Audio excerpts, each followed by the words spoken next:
Evolution or podcast going away. This is number 369, another Q&A episode. Stevesmi here and the Rig. What's up, buddy? Hey, what's up, Steve? What's up, guys? How's everybody doing out there? Good, man. Health is the number one thing, guys. We do this podcast, fitness. If you're not healthy, you can't work out.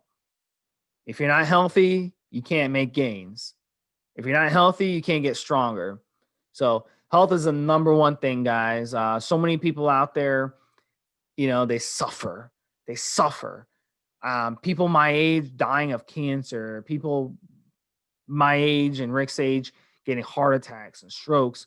I mean, guys, it's really, really bad out there. So take care of each other out there, guys, and, you know, just don't, you know, get this fucking thing. Don't get this fucking thing. All right, guys, so let's get serious, please. Let's get serious, okay? We have you gotta cut out the accents, bro. You're just not good at get serious, please. We're not that. I was going through the last podcast where you brought up the accent. Let's get serious. That's a Cuban guy, right? So he's got a Cuban accent, but you sound like you're doing like an Apu accent, like Apu from the Quickie Mart. Like you got the accent, dude. You got to cut it out. We can't do accents. I can't do the accent. You can't even do a New York accent. You live in New York, so I thought I speaks New Yorkish. No, sometimes, you know, sometimes it comes out.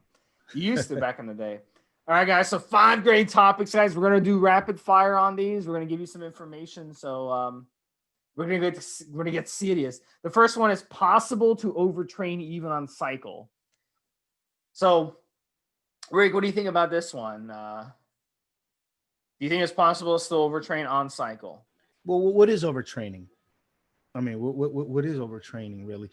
You could always overtrain, but it depends. I mean, if you go from not going very hard to really fucking killing yourself overnight and you don't build up that resistance, then yeah, I guess. But what level of activity some guys might call or might bring guys over the edge of overtraining, it's something that maybe an elite athlete it's just their fucking warm-up. You know, it's just their warm-up. So, you know, I remember when I was in some of my best shape as a kid wrestling, I'd start training, and when I'd start going, you know, running, I would tell myself like, fuck, this sucks. It's going to be like an hour before I really start pushing myself, before I feel like I'm pushing myself. It'll be an hour of doing training and exercise, calisthenics and stuff before I get to that point where I feel like I'm going to really make progress, right? Because I build up to that level. So what really is overtraining, really, when it comes down to it? I mean, it depends on your level of activity, and you just got to be smart about how much load you put on yourself and how much you can advance. So, I mean, it's harder to overtrain on steroids. It's not impossible. But then again, the workouts that this week might bring you over into the overtraining realm, if you just build up to that, they could just be a normal workout. You know, you'd be surprised just how much output your body can put out if you give it a chance to build up to that level. So what really is overtraining when it comes down to it? And I don't know, steroids just help you adapt better. You just have to be smart and have a consistent effort to get your workload up to that level, instead of trying to turn the switch on overnight. That's when you'll get injuries. That's when you'll get mentally beaten down. That's when you'll get, you know, unmotivated, is when you try to flip the switch from one day, 1 week to the next, when it's something that should be a gradual progress. What do you think, Steve? I've seen some scientific data that shows steroids will help you recover about twice as fast. So, but it's important to remember, if you start noticing some inflammation, some tendonitis in your joints, stuff like that, and you're on steroids and you're like, I'm just going to push more reps, more sets, that's an indicator, that's a red flag that you really need to back off a little bit. So listen to your body on this. Overtraining, here's the thing with weight training, it's different though, because you brought up, other types of things. If you're doing triathlons, okay, You're training for the Ironman out in Hawaii. That's a lot of swimming. That's a lot of bicycling, a lot of running. That's like a all day event where you're doing those three things. You've got to overtrain to train for that. And if you're not able to overtrain, you're not going to stay in the chain. You're not going to be able to qualify for it. And you're wasting your money going out there. No one's going to sponsor you in the first place. But weight training, you don't have to overtrain with weight training. Weight training is all about breaking down the muscle. It's about training your body to do the movements. It's about training your body to be conditioned. It's about training your body to get stronger through progressive overload over time. Obviously, you're going to get stronger over time as your body reacts to that weight you're doing over time. So, you know, in that respect, at the end of the day, weight training, you don't have to go in there and hammer yourself on steroids for 2 hours, 3 hours, and think that that's what you have to do. It's more important to have an efficient workout, break down the muscle properly, and then really, really good night's sleep, keep your nutrition top notch. And that's going to be the difference between how good you recover and how good results you get. So a lot of people, a lot of the top bodybuilders of all time, Mr. Olympia guys like Samir Banu. I did a Samir Banu hardcore episode. He talks about, if you watch his videos, he talks about the mistakes he would make when he was younger. And he talks about overtraining. He said, why did I used to overtrain? I used to think that overtraining was how you build more muscle and how you really, really get stronger. And it's not. It's about efficient training. I'd rather you go in there for 20 minutes and do an efficient workout than go in there for 2 hours and do a sloppy workout. The 20-minute workout is going to be more effective if you do it the right way. So on steroids, you know, it's just not necessary to overtrain and train for hours and hours and hours. It's not going to help you. It's going to hurt you. It's just going to get you injured. I was checking out this the seminar by Charles Poliquin on video, and he mentioned something he picked up from a trainer out of Russia. Basically said something along the lines of, some guys respond more to intensity, some guys respond more to volume, some guys respond to a mix of the two. So some guys are just better with intensity, say like your Dorian Yates, who talked about going into the gym 45 minutes, 4 or 5 times a week. And that was that. You know, he just went in there, very high intensity in every set, just very intense. And then he just went home and rested and grew. You might have guys like Ronnie Coleman, who's proud of his work ethic. I think he said on an interview that he thinks Flex Wheeler had better genetics, but Ronnie just worked harder. And Ronnie did 2-3 hours in the gym, 5, 6 days, 7 days a week. I mean, Ronnie's just a monster. Ton of volume. And then you have guys who cycle their training. Can't think of anyone right off the bat right now, but they'll do periods of high intensity, periods of high volume, and they just respond better to actually cycling their training. Matter of fact, that's the way that gladiators were trained. And even some of that training methodology still applied today, where you have light day, medium day, very hard day, rest day, light day, medium, hard, and you just keep switching that around, and you switch off the rest with the high intensity with just high volume days. So it's just a different, you got to know what approach works for you. Sometimes you'll notice that an approach is better on certain muscles than other. You'll have some muscles when it comes to bodybuilding that'll respond better, in your case, to high volume, and other muscles that'll respond better to just high intensity. And you just got to work with it, experiment, see where you're at, see what you feel, and go from there. I mean, it's just, you really, really, really, this is why we tell guys, don't start using steroids until you've been weight training religiously 5 to 8 years, because in those 5 to 8 years of not taking the sauce, you'll learn what works for you. Because when we all just start weight training at first, you start to see some pretty good results. You know, I think most people will get their best results, even if they don't know what the fuck they're doing, as long as they're working out hard, like taking reps to failure, at least maybe not every set, but you're taking a couple of sets to failure per muscle group when you go in there, and you don't, even if you don't know a lot, you'll see some decent progress, natural, the first couple of years. But then you'll hit some snags along the way where certain things aren't moving along. This is where you got to get creative with your training. And by the time you've been 5 years in, you've actually should have learned what kind of training works for what kind of muscle groups, what your best muscle parts are, blah, blah, blah, blah, blah. 8 years, you know it. Then you can drop the sauce on top of that.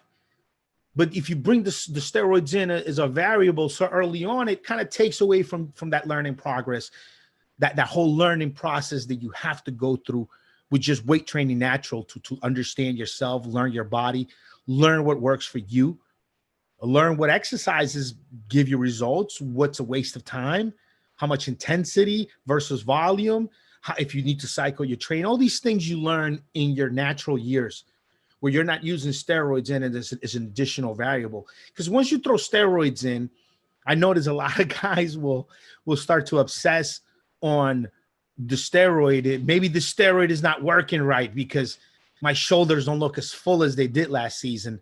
It's this Trenbolone. It's not as good as the Anadrol was, whatever.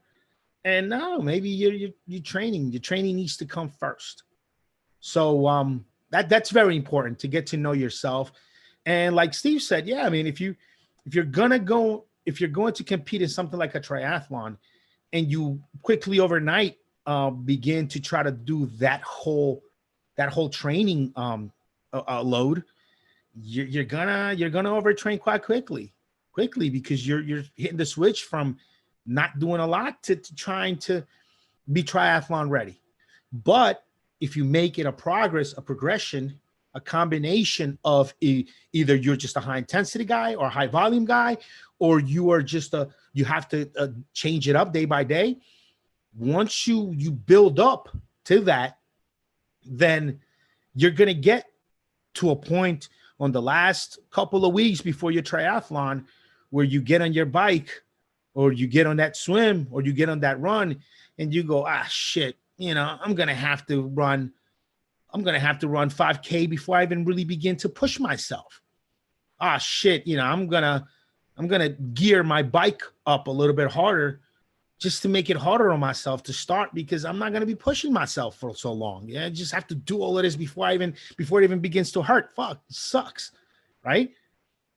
So you've raised your level up to that level. But yeah, you gotta training is number one, guys. Training is number one. The steroids just help a little bit, but at the end of the day, you've got to know your body. You've got to know what you respond to. All right, so the next one, guys, will Masteron crash my estrogen? Pretty self-explanatory. We don't really need to get into this long. We talked about it on the last podcast, 368. Then a day blood work, guys. Blood work is the key. Masteron at therapeutic dosages, steroids at therapeutic dosages. Yes, Masteron could do that. I mean, it's been using that in medicine. But when you're running lots of testosterone, or you're running lots of D-bol, lots of DECA, things that aromatize, then Masteron is just not going to be enough. You really need an AI. So at the end of the day, blood work, guys. You can go in my signature, Stevesmi, on the forums. I tell you how to get blood work for $70. Go get blood work when you're on cycle and see where your estrogen is at. You want to have your estrogen not too high and not too low. You want to have it balanced. Very, very important. So very self-explanatory. I don't really think we need to talk about this much. Rick, you have anything to say on this, or you want to move on? Nah, I mean, if you're doing Masteron only and doing a ton of it, you might have some brittle joints and you might have some low estrogen side effects. But if you're taking it right along, like Steve said with test or D-bol, I mean, I don't see it crushing your estrogen badly at all. So next one is, how would you run EQ for muscle gains? Is EQ a good bulker? So Rick, you're the EQ king. You run a lot of EQ. How would you answer this question? EQ is great. I mean, to me, it's been pretty side effect free. It's been a pretty good steroid to me. Look, just again, like going back to the first part, run it for muscle gains. Make sure you're training and eating for muscle gains. And then you throw the EQ on top of it, and you're good, man. EQ has a long ester, so it'll take a while to build up. It's not going to build up right away. You're gonna have to be on it for 2, 3, maybe 4 weeks before you really begin to see some of that good kind of size on it and everything. And then it'll keep working quite a bit even after your last shot. You've gotta really take the shot. And I wouldn't even start post-psychotherapy, really serious post-psychotherapy, until a couple of weeks after my last shot. Obviously, you know, I own a company that we make some PCT products, my hcgenerate.com. So I take that, you know, during the cycle and use the extra strength, the ES version, as I'm coming off of the EQ. So I'm in a little different position than most guys out there. But if you're, you know, investing money into your PCT meds and into your testosterone booster, you're buying the HC Generate ES. So best probably value for the buck, best bang for the buck is wait a couple of weeks, 2 weeks after your last shot to even begin PCT, because that long ester, you know, the cyclinate ester in that boldenone is going to stay in your system for quite a while. And yeah, I mean, EQ, just run it, just eat enough. EQ will help you gain a bit of a better appetite, eat enough, and train hard, train for mass, and you're good, man. I mean, nothing specific about EQ. Just take it. Just go with it. It's a nice steroid to use. The worst side effects I've ever got from EQ, really, a little bit maybe more acne on my upper back and shoulders than anything. It's about it. All right, guys. So next one is highest dosage of tren I can run. What happens if you run too much tren? So I'll talk a little bit more about this one. I think I've run more tren than Rick has. Tren is one of those steroids that you start running it and you're like, wow, this is the best thing ever.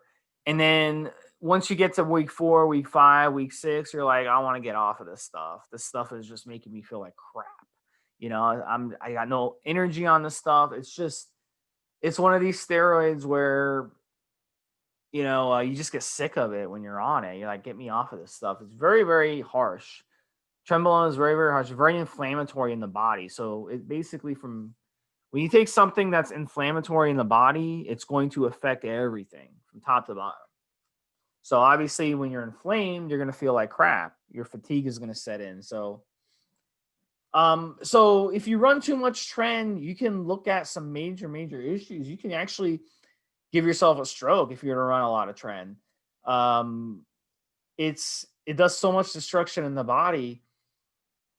And the highest dosage of tren I ever run, I think it's 400 milligrams, 350, 400. And that was a potent dosage.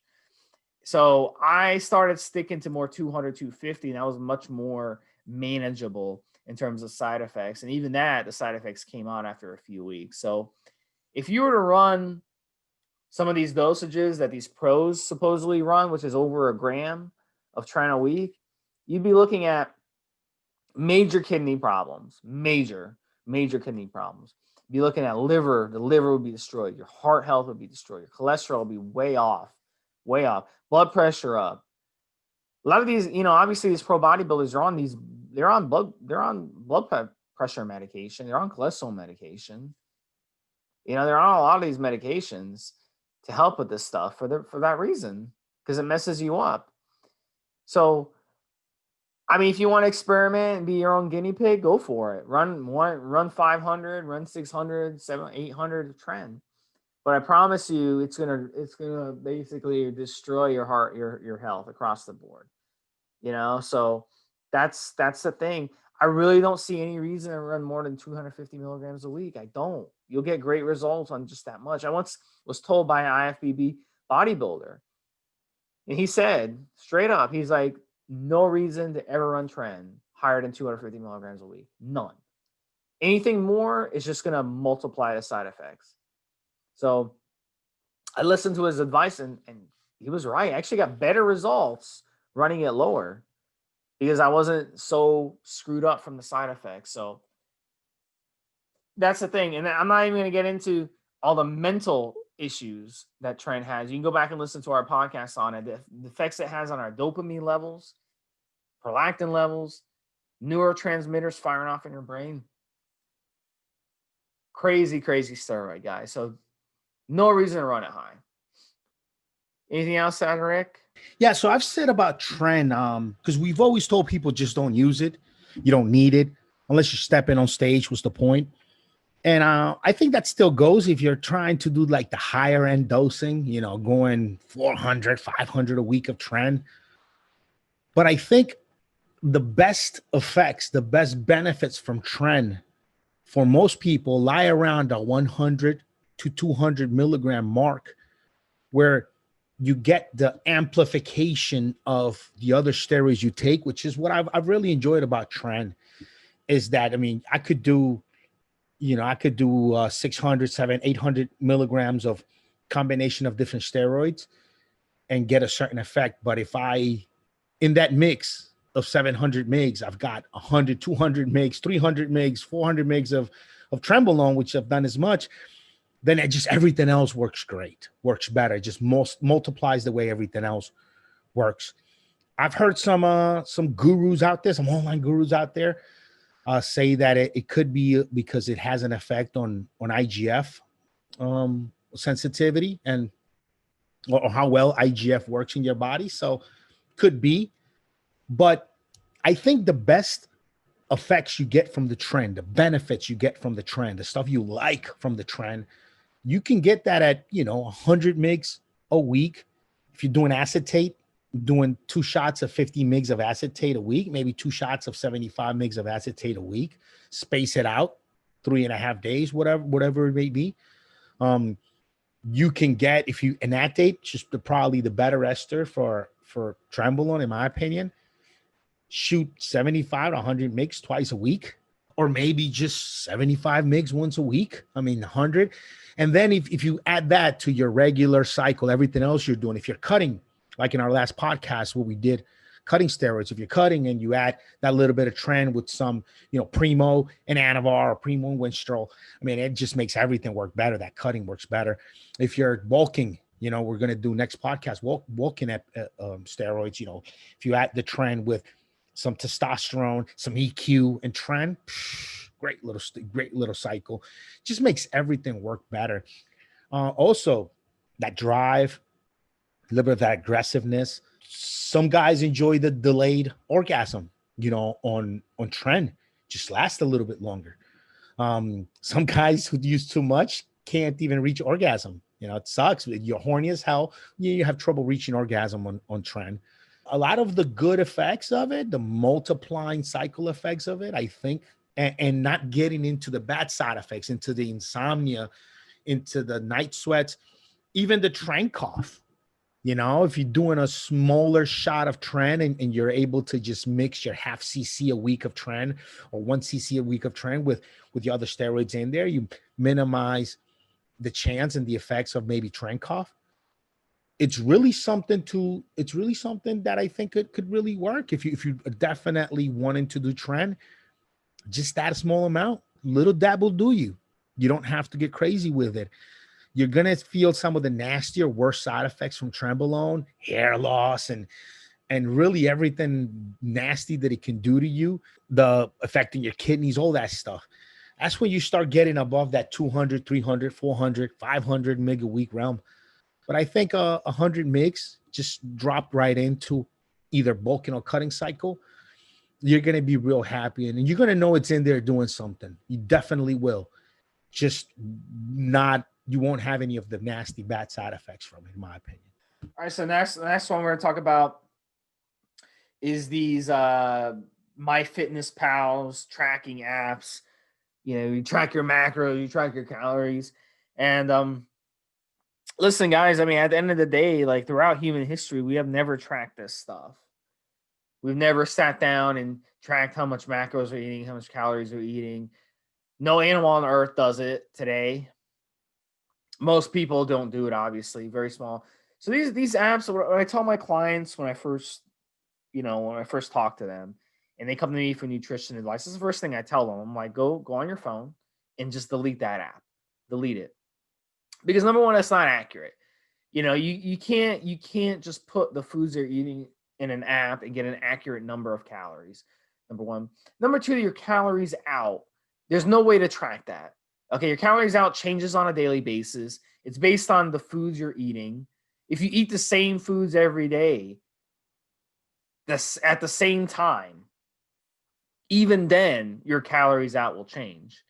It's constantly changing. So there's no way to know how many calories out you're getting. So even if you were to magically count the exact amount of calories in you're getting, it's not going to make a difference because your calories out changes. If you drop your calories down, then your calories out will drop with it. That's called survival. It's like that with every animal on earth. If you're unable to find food, your body is not going to expel calories out. That energy is not going to be expelled out. So if you basically cut your calories down, your body is not going to expel the calories out. So really, in the short term, you see a lot of pro bodybuilders, they'll play around with their calories. They'll bring the calories down into their show. They'll bring their calories back up in the off season. They'll play around with their macros. That's fine. That's them. That's a short-term thing. But over the long term, over the immediate term, if you play around with your calories, play around your macros like this, we're not a computer that you can build. We're not a car that you can build. Okay, I want this color with the exterior. I want this color with the interior. I want a V4 engine, a V6 engine, a V8 engine. I want Steptronic transmission. I want manual transmission. We're not robots. We're not cars. We're not computers that you can just do that with. So our bodies are much more complex than that. So focus more on types of calories, not the number of calories, because types of calories affects calories out. If you eat a bunch of junk food tomorrow, you're not going to be expelling as many calories. If you eat healthy food, nutritious food, then you'll be expelling more calories. Your body, your metabolism will stay strong. So what you put in your body that is going to determine this. So these phone apps, they do more harm than good. And I've used these before, okay? I've used them before. And what ends up happening is at the end of the day, you're going to be short on your calories or maybe on this certain macro. So you're going to be like, you know what?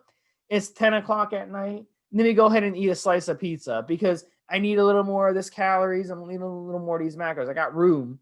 I can fit these macros in. If it fits your macros, I can fit this in. I can fit in some beer. I can fit in a soda.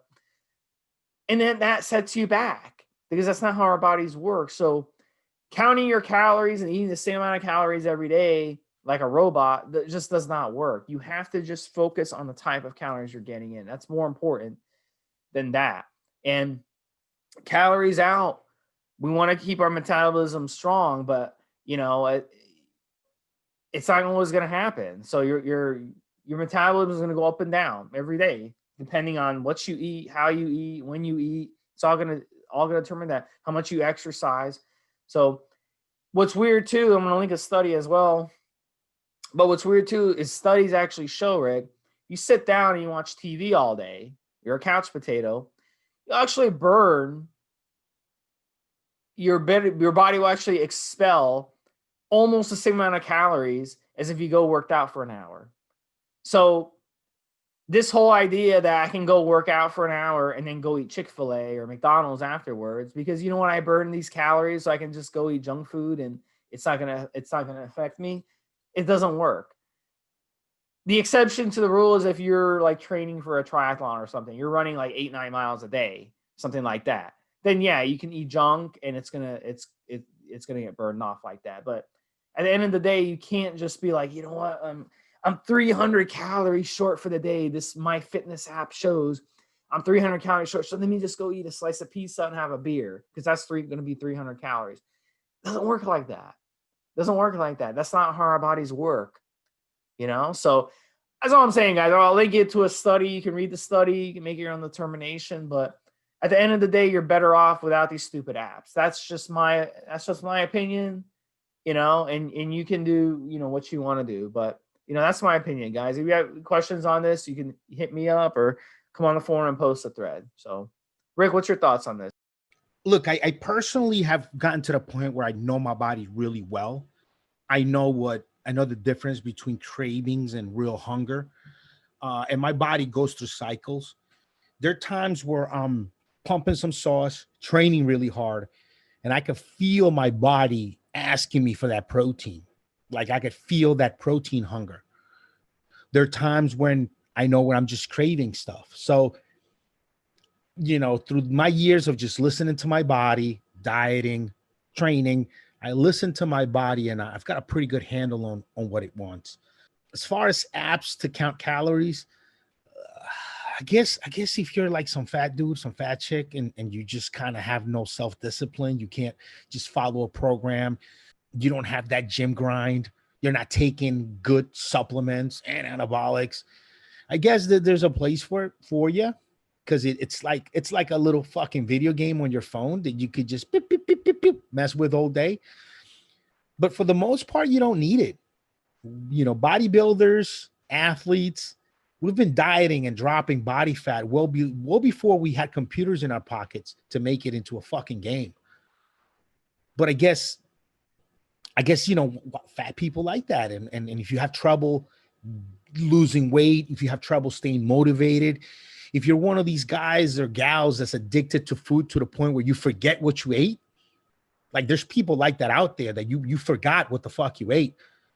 Your program might say, 2 scoops of almond butter, and you have the 2 scoops, and then you forget you had 2 spoonfuls of almond butter, you go and have another 2. Or you forget you're even on a diet and walk by a fucking refrigerator and go just snack away and then forget you did. There's people that have problems with food like that. So then having the app to kind of keep you accountable, to look at your little dashboard and see what your feeding is, I guess it could make it fun, make it more interactive, help you stick with it. But most likely than not, if you have that much trouble, you're probably not listening to this podcast because we're mostly talking about steroids here. And if you are already pumping sauce and trying to figure out how to stack steroids, but you haven't gotten the eating part right, then you ain't doing it right, bro. Your diet, training, all of that should be on point. All of that should be no problem before you even begin thinking about using steroids in your programming, whatever it is you're doing.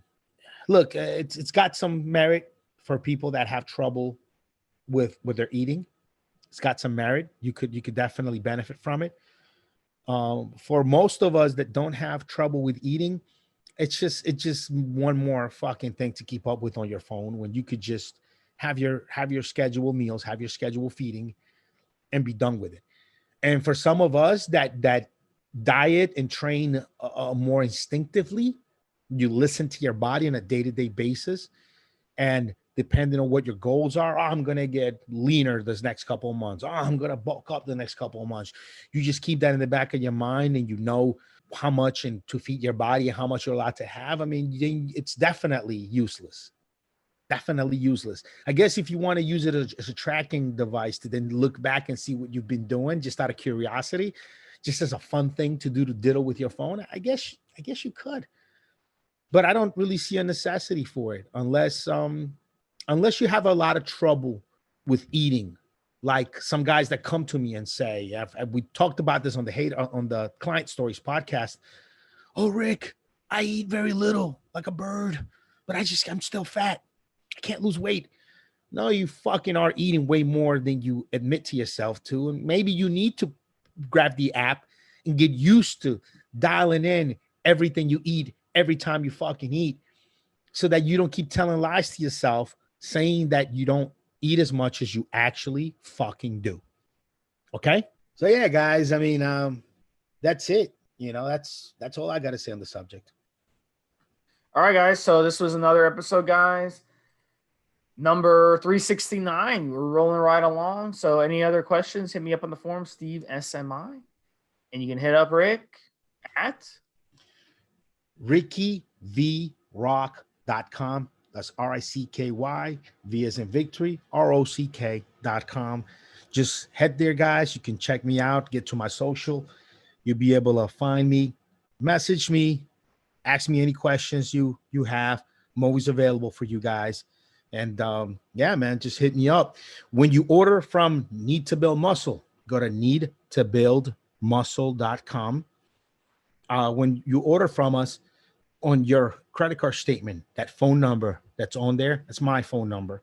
You can reach me anytime, text me, ask me any questions, any concerns, any questions you have, anything that's going on with your with anything you need. Just hit me up. Every single one of you guys that orders products from me, I'll give you a free consult or 2 or 3, whatever you need. If you become a customer, no problem. I'll take good care of you. If you have any questions, only people that really need long-term, over a couple of months, diet and training programs and everything put together, those are the only people that I actually ask for a fee. But if you just have a few questions and you don't know who to ask, if you just want to know how to incorporate my supplements into your program, if you just need a little bit of help with anything, man, a couple questions, got a question we should put up on the podcast, rickyvrock.com. You'll find me there. Send me a message. Or when you order from me, the phone number that comes up on your actual bank statement, that'll lead you right to me. I do all of my own customer support. So if you have any questions, just feel free to ask away. Come look for me. And I'm always there for you guys. All right, guys. So Stevesmi, we'll talk to you guys next week. Enjoy it, guys. Everyone stay safe. Take care of each other. Take care of yourselves. Have a good holiday. And have a good New Year. All right, guys. Have a good one, Steve. Have a good one, guys.